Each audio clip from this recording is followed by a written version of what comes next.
득표율 차이, 서울 판세, 철근 누락, 주폭 후보, 서로를 향한 날선, 비판과 공방도 오고 가고 있습니다.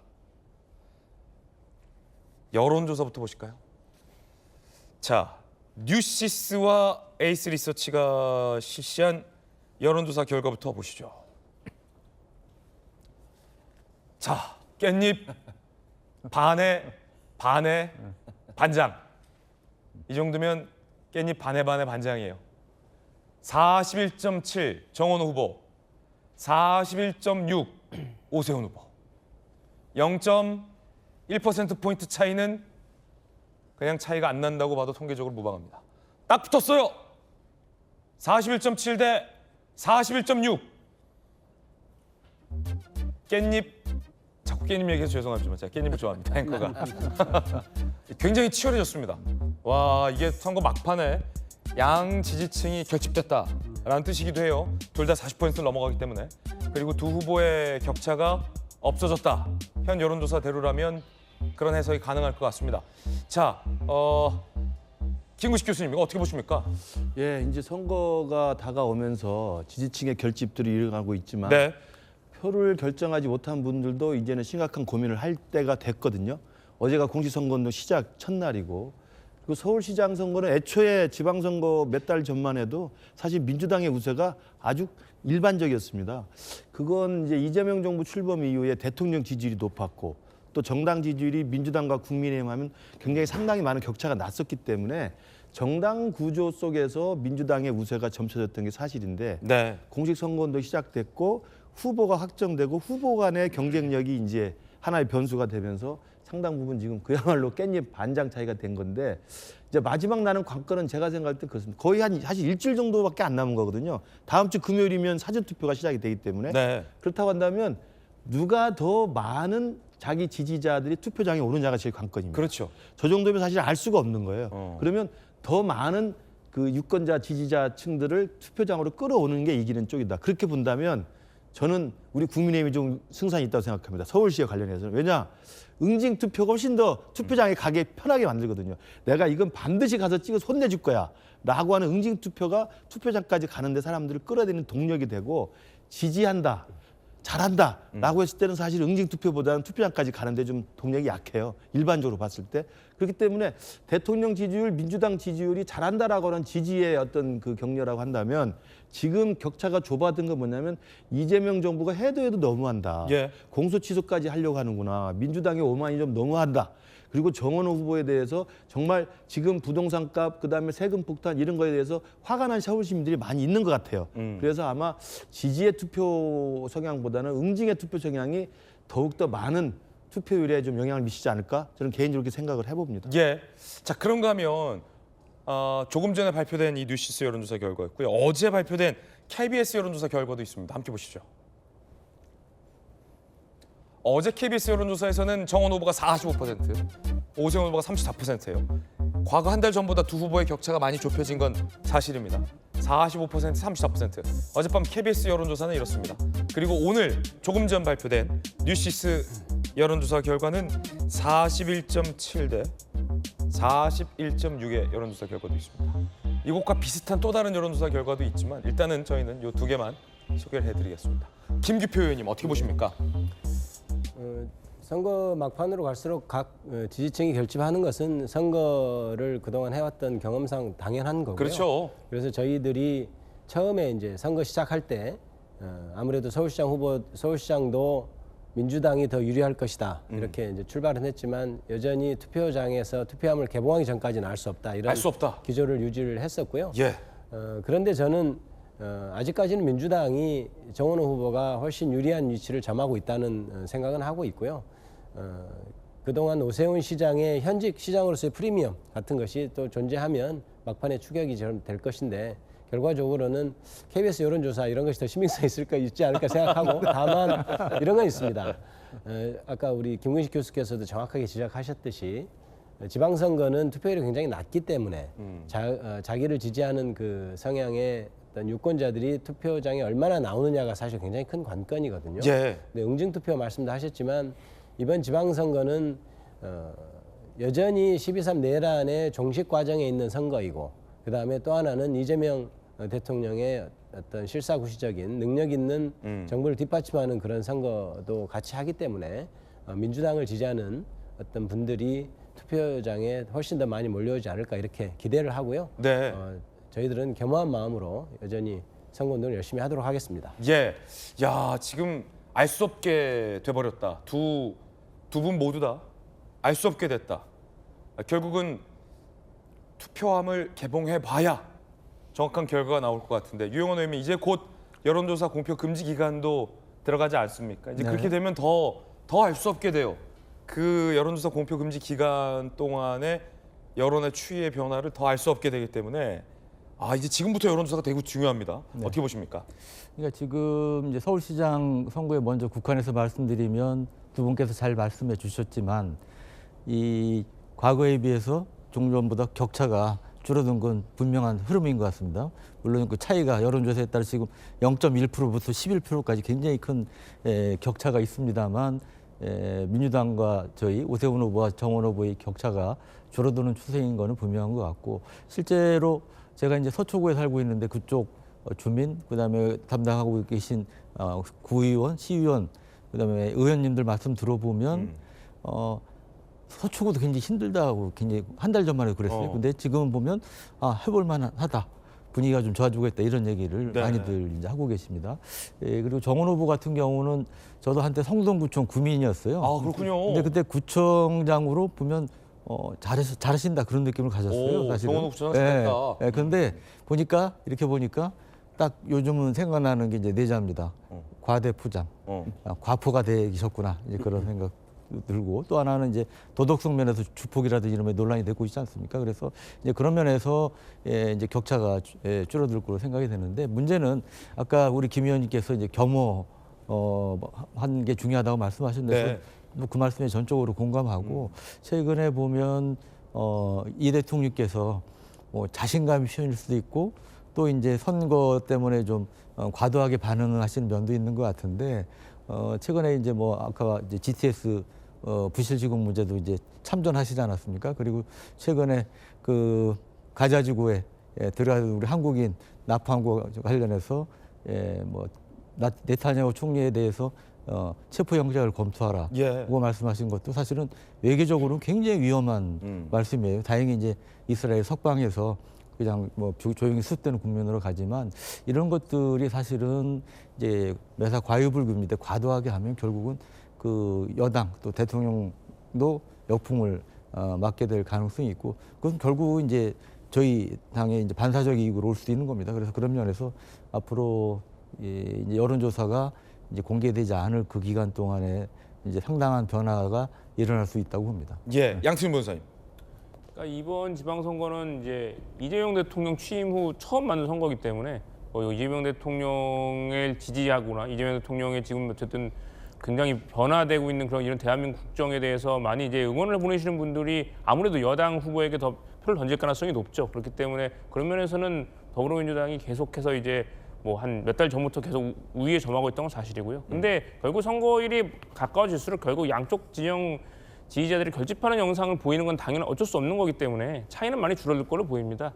특히 근데 이 서울시장 같은 경우에는 지금 오세훈 시장 이번에 4선하고 계시고 이번에 만약 당선이 되면 5선 시장이 되는 건데 글쎄요. 근데 지금 서울시에 직접 살고 계시는 서울 시민들이 과연 지금 서울시를 만족을 하실지 아니면 변화를 원하실지 그거에 따라 중요할 거로 보이는데 아무래도 이제 그 정원 후보 같은 경우에는 성동구청장 사무소를 하면서 굉장히 변화된 성수의 모습을 보여줬기 때문에 아마 이제 변화를 추구하는 분들은 정원 후보에게 표를 던지지 않을까 저는 그런 기대를 하고 있고요. 뭐 물론 오세훈 후보도 굉장히 저력 있고 뭐 서울시장으로서 보여준 면이 있기 때문에 결국 끝까지 가봐야 한다고 생각합니다. 예. 자, 두 후보의 유세 장면도 준비되어 있습니다. 정원호 후보는 정청래 당대표가 지원 유세를 했고요. 오세훈 후보는 유승민 전 대표가 지원 유세를 했습니다. 들어보시죠. 시민들의 각자의 생활, 삶, 생업을 든든히 뒷받침하기 위해서는 안전한 토대 위에 서야 합니다. 이 서울을 안전한 토대 위에 쓸 수 있도록 이 정원호가 최선을 다하겠습니다. 뉴스를 보면서 지하 5층에 균열이 생긴 걸 보고 제가 너무 충격을 먹었습니다. 그걸 알면서도 공사가 진행이 된 겁니다. 직접 눈으로 한번 보고 심각한 상황인지 어떤 상황인지 확인을 좀 해보고 싶어서 거기에 맞는 대책이 필요하다라고 생각합니다.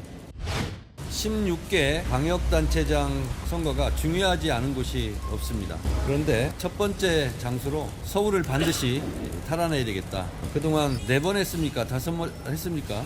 4번 서울시장 하는 동안 뾰족한 게 해놓은 건 없고 뭐 이번에 삼성역 철근 부실 사건도 있고 오세훈의 서울을 이제는 끝내야 된다 하는 의미에서 또 특히 서울시장 선거를 반드시 승리해야 된다 하는 그런 결의와 각오를 다지기 위해서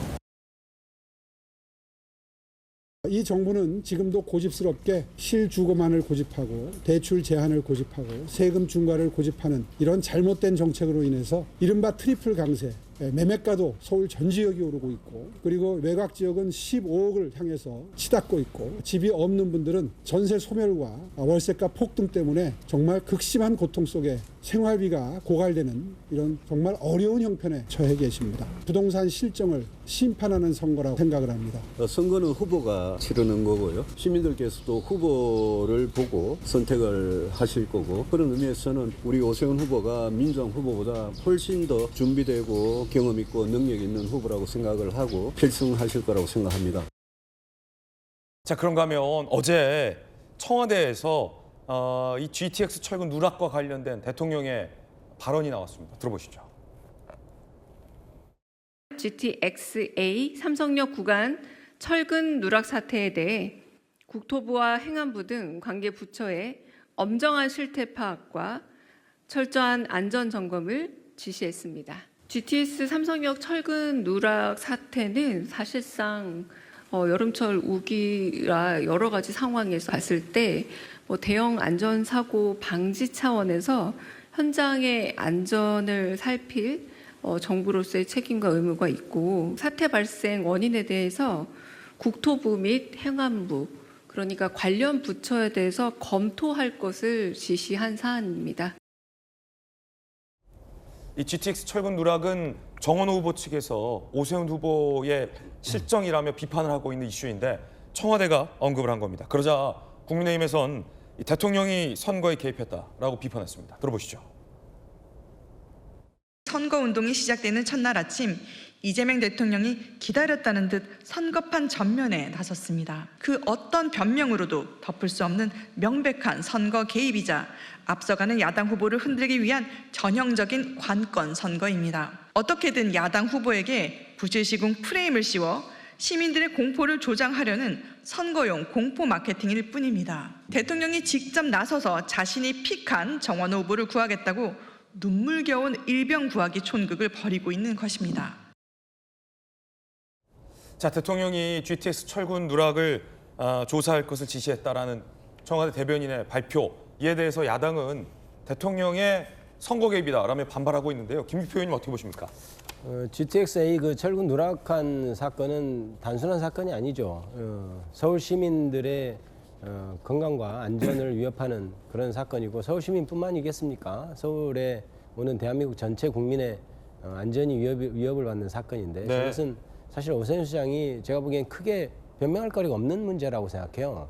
그런 상황에서 대통령 입장에서 저것을 지방선거 끝날 때까지 가만히 있어야 하나요? 그리고 무슨 행안부나 국토부에 진상을 조사하라고 했다는데 그것이 6월 3일 전에 결과가 나올 것 같지도 않습니다. 그러면 대통령 입장에서는 국가 전체를 운영하고 가는 대통령 입장에서는 당연히 그 부분에서 지금 빨리 조사를 시켜서 6.3 지방선거 이후에 결과가 나오더라도 빨리빨리 진행하는 게 맞고요. 저는 GTX-A 사건은 오세훈 시장의 사선 시장으로서의 매너리즘 나태함이 빚은 결과라고 생각합니다. 네. 만약에 정말 초선이나 재선 정도의 어떤 시장이었다면 저걸 저렇게 처리했을까요?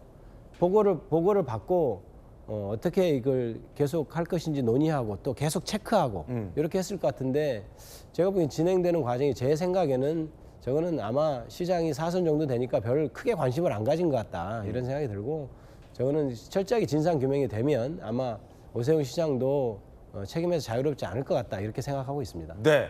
자, 김무식 교수님.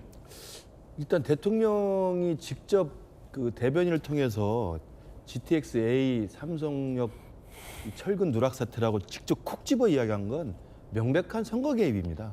그러니까 일반론적인 입장에서 대통령이 국정을 총괄하기 때문에 일반론적 입장에서 안전시설을 점검하라.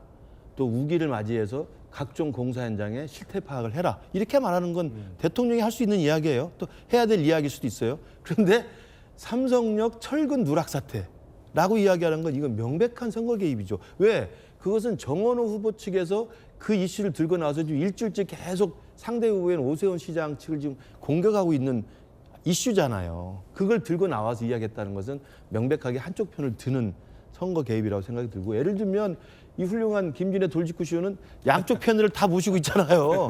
제가 오세훈 시장 이야기하면 우리 김규표 의원님이 정원호 시장 이야기를 하는 거예요. 예. 그게 공정한 거고 그게 일반론적인 겁니다. 근데 지금 대통령께서 저렇게 이야기하는 건 제가 말씀드린 것처럼 일반론적인 안전점검, 실태 파악 이걸 하는 건 누가 뭐라고 하겠습니까? 근데 삼성역 철근 누락이라고 하는 명백히 정치적 폭발력과 화제성이 농후한 사건을 꼭 집어 이야기했던 것은 저는 명백하게 대통령께서 잘못한 것이라고 보고요. 철근 누락 관련해서도 이미 수차례 갑론을박이 있고 공방이 있었습니다만 서울시가 위탁받은 안전 실태 파악을 이미 감리업체와 그다음 현대건설 본사가 현대건설 측이 알아서 사전에 이야기를 했고, 그것이 국가철도공단에 보고가 돼서 수시로 열 몇 차례 안전점검회의와 전문가 자문회의를 받아가지고 보강 작업을 해가지고 이번 4월 달에 국토부에 최종 보고한 거 아니겠습니까? 예. 그러니까 사고가 나기 전에 사고 날 가능성을 미연에 방지했던 이 시스템과 메커니즘이 그대로 매뉴얼대로 굴러간 거예요. 그러니까 시장한테 보고가 안 됐던 거죠. 있을 수도 있는 위험한 일이었기 때문에 그것들 미연에 방지했던 거기 때문에 저는 그렇게 말씀드리고 싶어요. 작년인가 재작년에 있었던 김포의 아파트 공사 현장 그 붕괴 사건 있었지 않습니까? 그때 원희룡 국토부 장관이 난리가 나가지고 그 공사 현장을 중단을 시킵니다. 그리고 몇 달 전에 있었던 경북 청도 근처에 철도 차량 사망 사고가 있었어요. 그래서 안전점검을 위해서 코레일과 국토교통부가 몇 달 동안 안전점검을 실시합니다.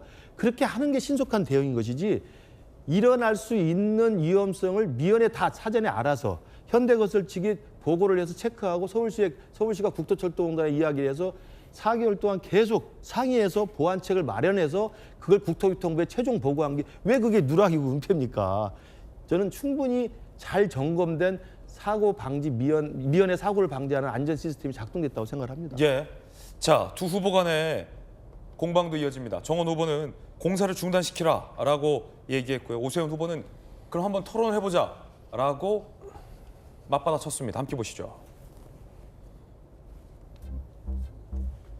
문제 발견되면 해결 방법 마련하고 다음 공사 진행해야 된다. 자, 오세훈 후보, 정원호, 대통령 뒤에 숨지 말고 공사 중단 놓고 직접 토론하자. 토론이 안전을 가져오냐. 자, 조금 전 이제 대통령의 참전으로 야당에서는 선거 개입이다 라며 반발하고 있는 그런 상황인데, 양태종 변호사님. 아니 그 철근 누락이 된 거는 명백한 사실이고, 그게 그 만약 철근 누락으로 그게 뭐 철근이 한두 개 빠진 것도 아니고 거의 몇천 개가 빠졌다고 하는 건데, 그걸로 사실 사고가 날 경우에 인명 피해는 정말 생각할 수 없을 정도로 끔찍할 거는 뭐 자명한 사실이거든요. 네네. 근데 사실 이 문제는 사실 이미 벌어진 사실에 대해서 이거를 과연 바로 공사를 재개하는 게 맞는지, 공사 중단하고 해결 방법을 찾는 게 맞는지, 이거는 두 분이 이런 공사라든가 그 전문가들이 아니시잖아요. 전문가 아닌 분들이 토론을 해서 무슨 답이 나오겠습니까? 저는 그래서 이거는 빨리 전문가들을 빨리 소집을 해서 전문가 회의를 통해 가지고 공사 중단을 하고 일단 보완을 한 다음에 공사를 재개하는 게 맞는지, 아니면 지금 단계에서 바로 공사 재개를 해도 문제가 없는지 전문가들이 결정할 전문적인 영역이지. 네. 이걸 무슨 정치적이냐, 그 두 시장 후보 두 분이 토론한다고 무슨 답이 나오겠습니까? 그래서 저는 오히려 오세훈 후보께서 이게 토론에서 해결될 수 있는 문제가 아닌데 토론 얘기하는 거는 제가 생각하기에는 지금 아직은 정원호 후보에 비해서 조금 낮은 그런 여론조사나 그런 지지율에 대해 좀 추격자의 느낌이기 때문에 그걸 좀 만회하기 위해서 자꾸 토론을 유도하시는 걸로 보이는데, 부탁이니 이런 국민의 생명과 직결되어 있는 안전 문제까지 이런 좀 정쟁 영역으로 끌어들이지 않으셨으면 좋겠습니다. 네, 유영원 의원님. 네. 그 대통령께서 워낙 이제 안전 강조하시고 이게 또 국민 생명과 직결되는 중요한 사안인 거는 맞는데, 내용을 보면 이게 삼성역 복합 환승센터에 지하 5층 승강장 기둥에 원래 주철근이 두 줄로 돼 있어야 되는데 한 줄로만 돼 있었다. 그리고 기둥 80개 중에 50개가 이제 기존치를 충족하지 못했다. 이게 이제 핵심적인 쟁점 사안인 걸로 알고 있고 저는 뭐 기술적인 전문가는 아니지만 이 핵심 쟁점 중에 하나가 이제 서울시가 이걸 은폐했느냐 이제 그런 거 아니겠습니까? 근데 그 부분에 대해서도 아까 이제 우리 김 교수님 말씀하셨지만 서울시에 따르면 작년 11월부터 관련 내용을 철도공단에 지속적으로 통보를 했고 보강안이 확정된 뒤에 올 4월에는 이제 국토부와 철도공단에도 이제 관련 내용 보강 요청을 이제 보강 논의 요청을 했다고 합니다. 그래서 이 부분에 대해서는 물론 이제 철저하게 안전 문제는 우리가 짚고 넘어가야 되지만 이 선거를 앞두고 과도하게 정치적으로 접근하는 성격이 강하다고 봅니다. 예. 이번엔 오세훈 후보 측에서는 정원호 후보의 과거 폭행을 문제 삼고 있는데요. 폭행 피해자가 직접 등판을 했습니다. 피해자의 주장입니다. 안경이 부러져 앞이 안 보이는데 두드려 팼다. 일면식이 없는데 5.18 얘기를 할 수 있는 사이가 아니다. 황당무계하다. 정 후보 해명으로 5.18을 폄훼한 사람이 돼버렸다. 라며 정 후보 측의 5.18 때문에 다툼이 있었다는 해명은 사실이 아니다. 라고 폭행 피해자가 직접 등판을 했습니다. 정원우 후보 측 입장입니다. 판결문엔 여성 관련 얘기 없다. 5.18 관련 언쟁이었다는 건 내 기억과 정황, 증언까지 합친 것. 언쟁 시작은 지방선거, 당일 5.18이 가장 큰 이슈였다라고 주장하고 있습니다. 김부식 교수님. 네. 이제 뭐 철근 누락으로 이제 정원 후보 측에서 오세훈 후보 측 공세를 펴니까 당연히 오세훈 후보 측에서는 이제 저 주폭 관련한 이제 거짓 진술 의혹에 대해서 지금 문제를 제기하고 있는 건데요. 이번에 새로 드러난 건 이제 실제 그 당시에 주폭으로 폭행을 당한 피해자의 이제 이야기가 나왔다는 겁니다. 그래서 지난번에도 한번 피해자 육성이 주진 의원이 공개한 게 있습니다만 이번에도 그 같은 피해자인지 아닌지 제가 볼 땐 다른 피해자 같은데 피해자가 일반인 2명, 경찰관 2명, 이렇게 4명이 폭행을 당했거든요. 그래서 이번에 새로 나타난 이 피해자의 증언에 따르면 5.18 이야기가 없었고 어떤 이유인지 모르지만 서로 모르는 사이였는데 일면식도 없는데 합석을 하게 됐다는 거예요. 그러니까 제가 그때 합석 말씀드렸습니다만 각자 다른 테이블에서 카페에서 심야에 술을 먹고 있었던 겁니다. 근데 어떻게 된 일인지 어쨌든 이쪽이 한쪽이 시끄럽고 소란스러우니까 어떤 계기에서인지 합석하게 된 거고 합석한 이후에 폭행 사태가 벌어진 겁니다. 근데 지금 뭐 이 정원호 후보 측에서는 5.18 이야기하고 6.27 선거 이야기를 하는 건데 저 사건이 벌어진 게 10월 11일로 제가 알고 있습니다. 예. 6.27 사건, 5.18 사건은 그럼 10월 11일 치면 몇 개월 전입니다. 그러니까 5개월, 6개월 뒤에 6.27 지방선거 직후했기 때문에 그 이야기를 하다가 5.18이 나왔다는 이야기는 제가 볼 때 신빙성이 전혀 없는 이야기고요. 합석을 하게 된 동기에 대해서는 좀 기억을 못한다고 이야기합니다만 합석한 다음에 폭행이 있었던 사실에 대해서 정치적 논쟁이었다고 지금 말할 게 아니라 지금 우리가 문제 삼는 건 합석하기 전에 있었던 종업원과 그 사장과의 소란스러운 배경이 뭐였냐는 거예요. 그걸 당시에 똑같은 사건이 있었던 그 직후에 이 양천구청의 구의원이 구정질의한 내용에는 상세하게 설명이 돼 있습니다.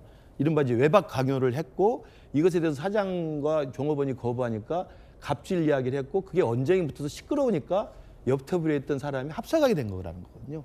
그래서 거기에는 실제로 신정동 사는 김모 씨라 이름까지 나올 정도예요. 그러니까 상당히 많은 탐문조사와 그 배경 설명을 조사를 해가지고 이야기한 거기 때문에 저는 우리 시청자분들이나 국민 여러분들께서 물론 31년 된 오래된 이야기는 합니다만 그리고 20대 혈기왕성한 젊은이 정원호가 한 일이긴 합니다만 문제는 폭행 자체의 문제보다도 지금 이야기에서 정치인 정원호가 된 다음에 저걸 그냥 잘못했습니다 하면 될 일을 5.18로 이야기했다고 하면서 5.18을 방어막으로 쓰고 있는 게 제가 볼 때 역사인식에 큰 문제가 있다고 봐요.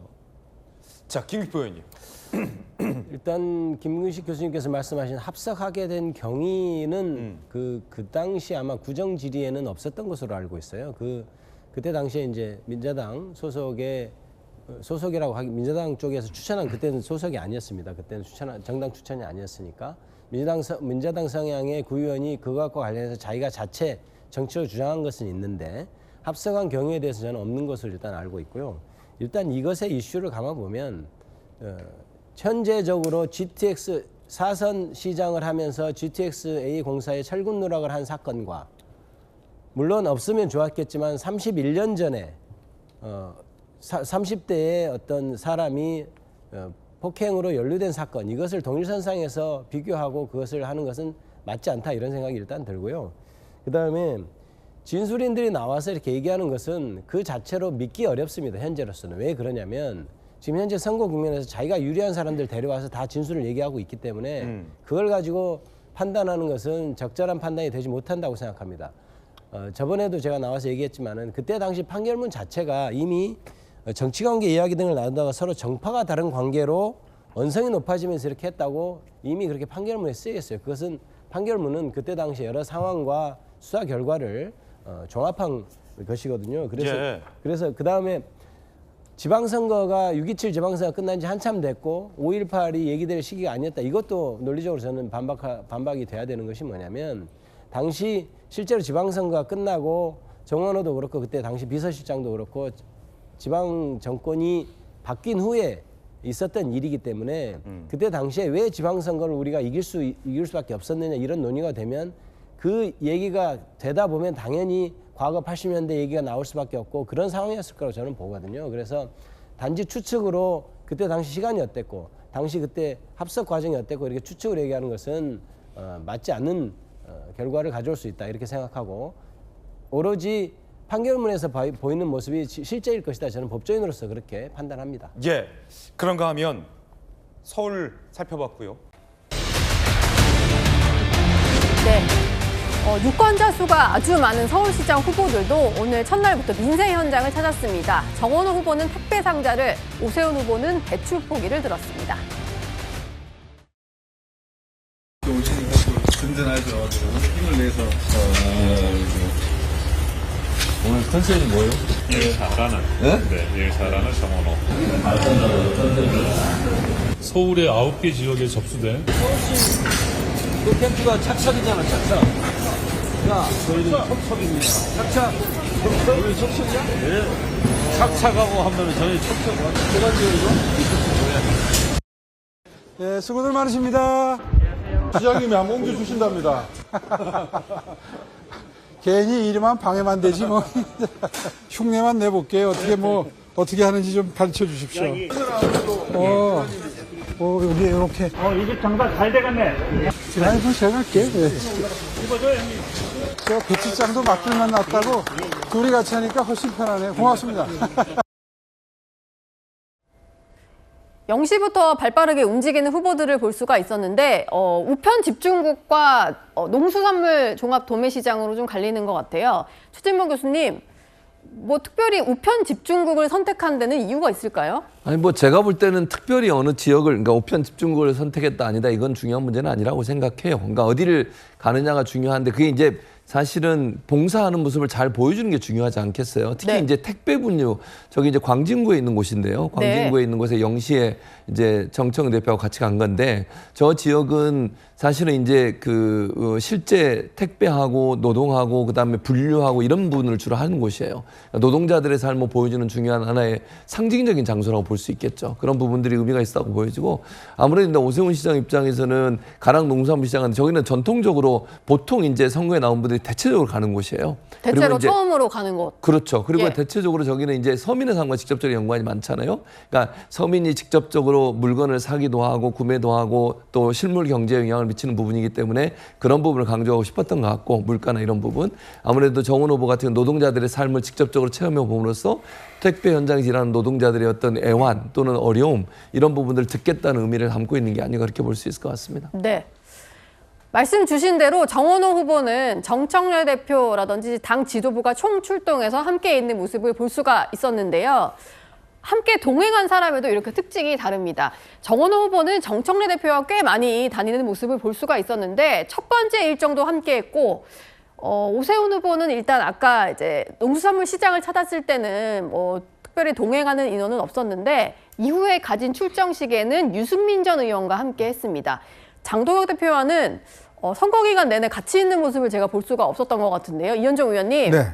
이거는 확실히 의미가 있는 행보 같네요. 그렇죠. 그러니까 지금 이제 아마 집권 여당 입장에서 보면 당 차원에서 정말 이제 정원호 후보를 밀고 있다라는 것들을 이제 상징적으로 보여주는 당 대표와 사실 이게 자연스러운 모습이에요. 네. 당 대표가 사실 후보하고 같이 선거 운동하는 거는 굉장히 자연스러운 모습인데 지금 국민의힘 같은 경우는 굉장히 이례적인 모습이죠. 지금 오세훈 시장 같은 경우는 본인의 필승 결의 대회 때도 장동혁 대표를 초청하지 않았습니다. 네. 그러니까 한 번도 지금 투샷이 찍힌 적이 없어요. 거의 대부분. 그러네요. 네. 그러니까 절대 이제 옆에 있지 않고, 왜냐하면 이제 서울 지역의 여론을 감안한 거죠. 그래서 이제 유승민 전 의원이 본인이 이제 정말 이번에는 본인이 정말 적극적으로 돕겠다라고 해서 첫날 행보부터 함께 하고, 그다음에 서울시당위원장이 배현진 의원도 지금 계속 캠프의 회의에 참석하면서 함께 하고 있는 겁니다. 그러니까 오세훈 시장은 이번에 선거 컨셉을 분명히 잡은 것 같아요. 그러니까 반장동혁, 친중도 개혁 뭐 이런 쪽으로 잡아서 그런 쪽에 어떤 서울의 민심을 소구하는 뭐 그런 전략을 쓰고 있는 것 같습니다. 그만큼 제가 볼 때는 오세훈 시장이 일단 제가 아까 박형준 시장과 좀 차별하게 네. 한 마리 토끼를 잡겠다. 그걸 확실히 잡겠다. 아마 그런 거기 때문에 어느 전략이 오를지는 이제 6월 3일 날 보면 알 수 있을 것 같습니다. 예. 극명하게 좀 대비가 되는 모습이어서요. 저희가 두 후보의 오늘 모습을 한번 준비를 해봤습니다. 대비된 그 모습을 한번 보고 오시죠. 정원호 후보는 말로만 하지 않습니다. 항상 결과로 증명합니다. 이제 서울시만 바꾸면 됩니다. 시민 여러분, 서울시만 바꾸면 됩니다. 현 시장 오세훈 후보는 남 탓만 하고 있습니다. 이것이 정직한 태도입니까? 탓할 게 아니라 사과를 해야 됩니다, 여러분. 저 오세훈이 서울시를 지킬 수 있도록 도와주십시오. 함께해 주신 우리 유승민 선배님, 그동안에 합리적인 보수의 노선을 많은 어려움 속에서도 포기하지 않고 지켜오신 정말 뚝심 있는 선배님이십니다. 이렇게 함께해 주셔서 정말 진심으로 감사드리고요. 오늘 선거운동 기간 첫 일정을 우리 오세훈 후보와 함께해서 저는 굉장히 뜻깊게 생각을 합니다. 제가 얼마나 도움이 될지 모르겠습니다만은 진심을 다해서 도와서 우리 후보님 당선에 좀 힘이 되드리고자 왔습니다. 앞서 보신 것처럼 정원호 후보는 서울 지역의 민주당 현역 의원들이 참 많습니다. 그러다 보니까 엄청난 인원들이 총출동한 그야말로 물량공세 출정식이었고요. 오세훈 후보 같은 경우는 유승민 전 의원과 함께하는 좀 조촐한 출정식이었는데 문종영 대변인께 여쭤보겠습니다. 장동혁 패싱이다 이런 얘기를 많이 하잖아요. 근데 장동혁 대표도 더 이상은 서울에서 뭘 하겠다라기보다는 그냥 메시지 내서 돕는 거 이렇게 좀 전략을 바꾸신 것 같더라고요. 네, 이제 꼭 전략이라기보다는 우리가 이제 서울 민심은 51대 49의 싸움이라는 말이 있습니다. 그만큼 이제 중도층에 대한 어떤 소구나 전략이 중요한 부분이고, 실제로 오세훈 이 서울시장은 이제 서울시장이라는 이미지도 있지만 보수 진영에서 이 중도 확장성이 가장 강하다는 어떤 평가를 가진 인물이기 때문에 자연스럽게 이제 중앙당은 이제 대정부 투쟁 차원에서 메시지 위주로 이제 이 민주당과 싸움을 하고, 네. 또 서울시는 오세훈의 메시지, 오세훈의 정책과 브랜드로 하겠다는 전략을 이제 선거 초반부터 많이 얘기도 해왔었죠. 이제 그런 어떤 일관된 모습을 현재까지 보여주고 있는 것이고, 실제로 이제 정원호라는 후보가 대통령의 일종의 어떤 정치적인 픽에 의해서 갑자기 등장한 부분이 있기 때문에 선거 와중에 그런 부분을 더 이제 오세훈 후보 입장에서는 공략을 하는 것 같습니다. 네. 오세훈이 가지고 있는 이 압도적인 행정 경험, 또 서울시에 대한 이해도가 상대 후보, 정원호 후보에 대비해서 월등하다. 이 부분이 그리고 결국 선거에 있어서 가장 중요한 부분이 될 것이다라는 어떤 판단을 하고 있는 것 같아서, 아직까지는 아까 소위 말해서 장동혁 대표와의 어떤 투샷이라든지 이런 정치적인 모습은 연출되고 있지 않지만, 제가 봤을 때 의도된 정치적인 행보라기보다는 네. 자연스럽게 서울 시민들을 위한, 서울 시민들에게 더 소구할 수 있는 그런 선거 캠페인을 펼치고 있다고 보고 있습니다. 이렇게 공식 선거운동이 오늘부터 시작이 된 가운데 어제 발표된 채널의 여론조사 결과도 좀 저희가 소개해 드리도록 하겠습니다. 정원호 후보와 오세훈 후보 간의 격차가 8.2%포인트가 나는 상황인데요. 일단 한 자릿수로 들어왔다는 것을 의미를 좀 부여하는 것 같기는 하더라고요. 김상일 평론가님. 네. 이게 앞으로 남은 기간이 많지는 않으니까 이 안에 얼마나 좀 좁혀질지는 모르겠습니다.만 네. 무당층이 꽤 많다 보니까 이게 좀 변수가 될 수 있다, 이런 해석들을 하는 것 같아요. 예, 일단은 전반적으로 이게 지지율이 좁혀진다고 하더라도 이제 적극 투표층도 봐야 하고요. 적극 투표층을 제가 봐야 한다는 이유는 이게 레드 카드냐 옐로우 카드냐 이런 걸 좀 봐야 된다고 보는 거예요. 적극 투표층은 적극적으로 국민의힘에 레드 카드를 저는 보내고 있다고 보고 네. 그리고 민주당이 최근 여러 좀 이슈가 네. 있었어요. 지지율 상에서 별로 좋지 않은 영향을 미칠 만한 그런 부분에 대해서 옐로우 카드를 보내고 좀 약간 대기선상으로 빠져 있다고 생각하는데 결과적으로는 이 단기 이슈와 그다음에 큰 이슈 이런 것들이 종합적으로 판단이 될 것입니다. 그래서 이 단기적인 이슈들이 이 큰 이슈를 뚫고 올라오느냐 못 올라오느냐가 판가름이 될 것 같고요. 그런 측면에서 약간의 유동성은 있지만 그래도 전국 선거는요. 제가 그동안 봐오면 다 집단지성으로 마지막에는 귀결이 좀 되더라고요. 그런 네. 측면에서 보면 지금 내란 세력에 대한 심판이라는 큰 구도를 꺾기는 좀 어려울 것 같고 그걸 꺾기 위해서 지금 좀 아까 보셨지만 유승민 의원을 옆에 대동하는 거거든요. 네. 그게 뭐냐? 그 이현종 의원님이 말씀해 주신 것처럼 차별화를 하는 거예요. 그러니까 차별화라는 거는 뭡니까? 윤어게인, 그다음에 장동혁. 이 부분과 차별화를 해야만 중도로 그나마 조금 다가갈 수 있다라는 것을 보여주고 있는 것이죠. 네. 뭐 무당층일 수도 있고 샤이 민주, 샤이 보수일 수도 있고 어쨌든 투표장에 많은 사람들이 나오는 게 당선 가능성을 높이니까요. 남은 기간은 그 싸움이 벌어지지 않을까 싶습니다. 네, 서울시장 선거에서는 네거티브전도 뜨겁습니다. 민주당 정원호 후보의 31년 전 폭행 전과를 둘러싼 논란도 이어지고 있는데요. 피해자가 다시 등장하면서 공방이 확전되는 모양새입니다. 피해자는 논란이 시작된 초기에도 사과를 받은 적이 없다고 주장하기도 했었습니다. 제가 생명력이나 자존감이 굉장히 상했어. 그 이후에 뭐 사과를 했던 뭐 용서를 받았다는 게 그렇다는데 내가 그런 기분도 아니었고 용서를 받고 받을 그런 기분이 아니었어. 내 기억으로는 없어 전혀. 5.18 때문에 논쟁을 한다든가 또 그 이후에 뭐 사과를 받았다는 그런 기억이 전혀 없습니다. 네, 5.18 관련된 논쟁을 한 기억이 없다. 또 사과를 제대로 받은 기억도 없다라고 얘기를 했는데 어제 한 언론 인터뷰에서는 조금 더 강경한 입장을 밝혔습니다. 당시에 이제 폭행을 당했을 때 안경이 부러져서 앞이 안 보이는데도 계속해서 폭행이 이어졌다. 또 5.18과 관련돼서도 일면식이 없는 사이인데 그런 이야기를 할 수 있는 사이가 아니다. 뭐 황당무계하다 이런 반응이었고요. 그리고 나 역시 5.18에 대해서는 확고한 생각이 있는데 정 후보 해명 때문에 5.18을 폄훼한 사람처럼 돼버렸다. 이런 얘기를 했습니다. 이현종 위원님, 네. 뭐 진실공방 양상이긴 한데 피해자는 일관되게 사과를 제대로 못 받았다 이런 얘기 하시네요. 그렇죠. 우리가 이제 장관들을 할 때 인사청문회를 하지 않습니까? 근데 인사청문회 하는 그 과정을 보면 여러 가지 검증을 하잖아요.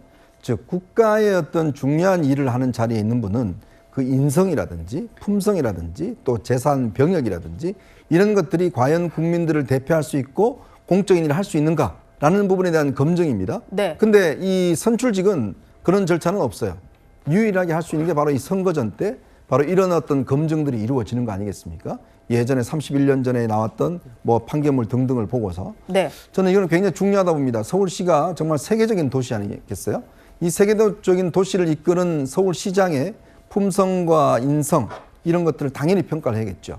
자, 그러면 지금 이 상황을 보면 저는 좀 깜짝 놀랐습니다.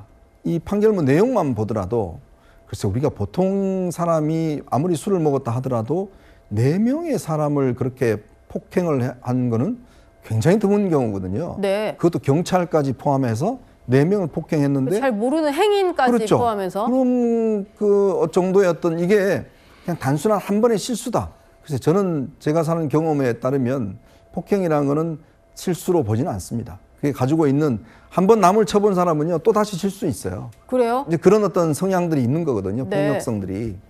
자, 그렇기 때문에 저는 정원호 후보가 이번에 이 문제에 대해서 그냥 어물쩍 넘어가려고 해서는 안 됩니다. 즉 판결문에 다 나와 있다라고 넘어가는 게 아니라 정말 당시에 피해자에게 정말 진정으로 사과한 것인지 그리고 그 피해자의 사과에 근거해서 벌금 300만 원을 받은 것인지 네. 뭐 이런 것들. 근데 지금 이제 이분이 이제 서울시장을 나오려고 하니까 네. 이게 이제 당시에 피해자분들이 보면 이분을 매일 봐야 되잖아요. TV에서.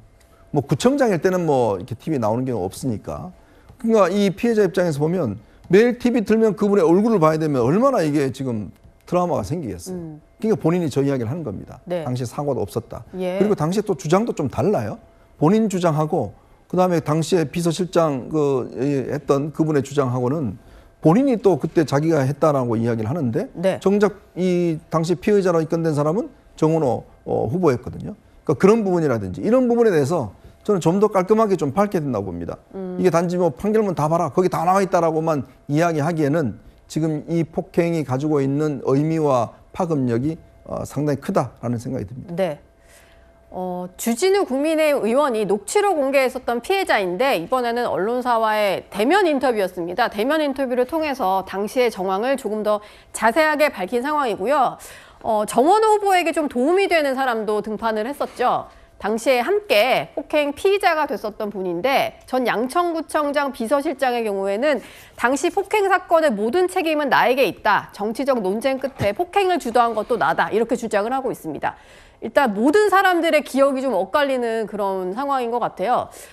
최진문 교수님, 이게 기억에 오류가 있을 수는 있습니다만 폭행을 주도했다 그러고 판결문에 보면 주도한 거는 또 정원호 후보 같기도 하고 사과를 했다고 하는데 안 받았다 그러고 어떻게 이해를 해야 될까요? 그러니까 일단 이런 거잖아요. 지금 이제 의견이 다른 부분이 있어요. 그거가 뭐가 사실인지는 우리가 알 수가 없어요. 서로 의견이 다르니까. 그러니까 전 비서실장이라는 사람은 본인이 폭행을 주도했다고 얘기하고 피해자는 또 사과를 안 받았다고 정원 후보는 사과했다고 얘기하고 있고 그러나 지금 현재 이제 30년 전에 일어났던 일이잖아요. 지금 현재 정원 후보의 태도는 어떻습니까? 잘못했다, 사과한다, 또 사과할 수 있다면 사과하겠다. 계속 그렇게 얘기하고 있어요. 자, 물론 한 번 폭행한 게 잘했다고 얘기하지 않습니다. 잘못했죠. 분명히 그때 잘못했습니다. 그 상황에 대해서는 100배 사죄해야 된다고 생각해요. 지금이라도 피해자가 사과를 안 받겠다고 하면 어쩔 수 없는 거지만 그래도 저는 사과해야 된다고 생각해요. 근데 그때 한 번의 폭행 때문에 이 인생 전체가 그러면 아무것도 못하는 상황이 되면 안 되는 거잖아요. 이분이 그러면 그 뒤에 나서 다른 폭행 사건이 있었거나 또 다른 어떤 범죄를 저질러서 그게 반복됐다면 그건 비판의 대상이 될 수 있다고 봅니다. 네. 그러니까 인생에 있어서 한두 번 실수할 수 있고 그 실수에 대해서 본인이 반성하고 법적 처벌도 받았고 또 사과하겠다는 마음을 지금도 표현하고 있잖아요. 그런 상황이기 때문에 이 문제를 가지고 계속 이렇게 선거 과정에서 문제를 삼는 것이 바람직한지 잘 모르겠어요. 그러니까 본인이 예를 들면 나는 폭행한 적이 없다 아니면 나는 잘못한 게 없다 사과하고 싶지 않다 이랬다면 그건 저는 비판의 대상이 된다고 생각합니다. 그러나 본인 입장이 지금도 반성하고 있고 사죄하고 있고 지금도 사과할 수 있다면 사과하겠다고 얘기하잖아요. 네. 그런 점이 있다고 하면 젊은 시절에 그 실수가 잘못된 것이고 비판받아 마땅하지만 그것 때문에 이 사람 인생 전체가 아무것도 할 수 없는 상황이 되는 것은 그건 저는 바람직하지 않다고 생각해요. 또 처벌도 받았잖아요, 본인이. 네. 그런 점에서 본다고 하면 정원 후보는 끝까지 사과하고 또 이 문제가 되면 반성하고 또 그런 일이 일어나지 않도록 하겠다는 말은 반복해야 한다고 저는 보고요. 그러나 이 문제가 크게 선거에 영향을 미쳐서 선거의 결과에 영향을 줄 거라고는 보지는 않습니다. 반복되는 폭행 혐의가 있었던 것은 아니기 때문에 한 번의 실수 그리고 그 이후에 반성하는 모습을 봐줘야 된다라는 말씀이셨습니다. 정원호 후보는 이렇게 과거의 폭행 사건에 대해서 이제 공격을 좀 받는 상황이고요. 정원호 후보와 민주당에서는 오세훈 후보를 향해서 GTX 철근 누락 공세를 이어가고 있습니다. 전형적인 그 안전 불감증이 그대로 드러난 일이라고 생각합니다. 이건 이제 보통 문제가 아니구나 해서 한번 가서 정확하게 눈으로 확인하고 또 전문가들의 의견을 듣고 대비책이 좀 필요하겠다 이렇게 생각합니다. 그래서 오세훈 후보께서 저런 입장을 갖고 있으니까 서울시가 매번 이렇게 큰 대형 사고들이 일어나는 겁니다. 그것도 왜 오세훈 시장 임기 때만 그런 대형 사고들이 일어나는지에 대한 유추가 필요하다. 안전을 최우선시하지 않기 때문입니다. 정원호 후보는 오늘 현장을 찾기도 했고요. 국회에서는 행정안전위원회, 국토위원회 열어서 여러 가지 질의들이 쏟아지는 그런 상황입니다. 민주당은 확실히 이게 서울시의 책임이다. 그렇기 때문에 직전까지 시장이었던 오세훈 후보의 책임이다라는 공세를 펼 것 같은데요. 일단은 GTX 철근 누락과 관련해서 보강 공사를 해야 된다라고 얘기를 하는데 오세훈 후보는 이걸 오히려 토론합시다 이걸로 이 소재를 가지고 토론하자 이렇게 맞받았습니다. 문정현 대변인님, 일단 민주당에서는 뭔가 오세훈 시장의 책임이다라고 계속 공세를 펴고 있는데요. 이거 앞으로 끝까지 한 13일 내내 쟁점화 시킬 것 같거든요. 그러니까 일종의 공포 마케팅을 하고 있다고 저는 보는데요. 지금 이제 서울 시민들이 알고 싶은 것은 서울의 어젠다입니다. 지금 이 전월세난 우리가 이제 서울 시민들 특히 이제 신혼부부 같은 경우는 정말 전월세 지옥이라고 표현할 정도로 전세가 씨가 마르고 월세 가격은 폭등해서 이 모든 이유가 실질적으로 이번 정부의 뭐 10월 15일 대책, 6.27 대책 이런 데서 이제 기인했다고 다 평가하는 부동산 전문가들의 코멘트가 많은데요. 뭔가 알고 싶은 거예요. 이 서울시에 대한 보관이 뭔가. 네. 근데 결국 꺼낸 게 GTX 철근이 누락돼서 오세훈 시장이 안전을 제대로 못 돌본 거 아니냐. 이게 지금 어떻게 보면 지금 이 정원호 캠프에서 가장 메인 카드로 저는 보이거든요. 네. 그래서 오세훈 후보가 그걸 받겠다는 거예요. 그러면 좋겠다. 그 어젠다에 대해서 우리 한번 시민들 앞에서 제대로 투명하게 토론을 해보자. 토론을 해보자. 제가 서울 시민으로서 정말로 서울시장의 어떤 역량에 대해 알고 싶어서 유튜브나 이런 언론을 뒤져보면 개별 어떤 그 토론회밖에 없어요. 서로 공방을 하거나 서로 의견을 교환하는 모습을 이때까지 본 적이 없어요. 그래서 찾아보니까 사전 투표 한 7시간 전에 한 번 정도 이제 양 후보의 토론회를 진행한다고 하는 것인데 네. 이게 제가 알기로 법적으로 어떤 그 규정하고 있는 최소한의 토론 횟수라고 알고 있습니다. 그래서 오세훈 후보가 제가 봤을 때 일종의 우회적인 공격을 한다고 보는 건데 뭐든 좋으니 한번 얘기나도 해보자라고 했더니 이제 언론 보도에 따르면 정원호 후보가 네. 이것도 정쟁이다. 토론을 하자 그랬는데 오세훈 시장한테 정쟁이라고 그랬어요. 그러니까 저는 지금 계속 부자 몸조심하는 것처럼 도망간다고 보는 거거든요. 네. 그래서 정원호의 생각, 정원호의 정책을 좀 알고 싶은데 계속해서 저렇게 일종의 네거티브를 하면서 실제로 그 오세훈 후보 입장은 저런 저 GTX 철거건에 대해서는 국토부에 사전 보고를 다 했고 안전 조치, 사전 조치가 이미 진행이 다 됐다고 입장을 밝혔습니다. 네. 그런데도 불구하고 저렇게 얘기를 꺼내는 것은 이제는 시민들의 어떤 선택, 정말로 정원호 후보가 서울시장을 하기에는 다소 설익은 것 아니냐 이런 어떤 논란, 어떤 의구심이 나올 수 있는 상황이라고 생각합니다. 네, 저는 사실 지금 양 후보 캠프에서 열심히 좀 공세를 하고 있는 이 폭력 사건이라든지 GTX 철근 문제는 토론을 좀 했으면 좋겠는데요.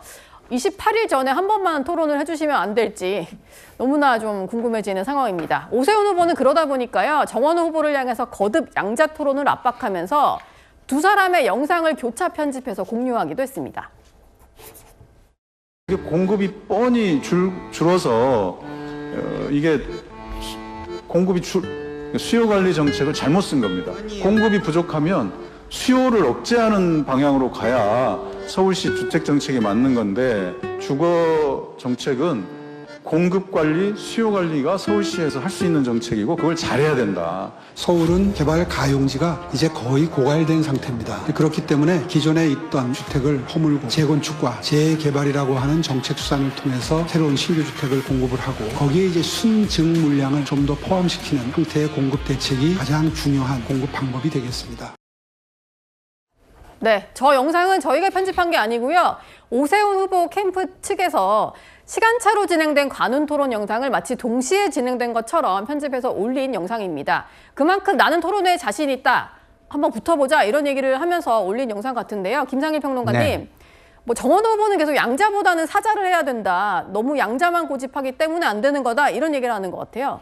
선거는 승리를 위한 전략이죠. 어떤 걸 하든 입장이 바뀌면 그 입장을 취합니다.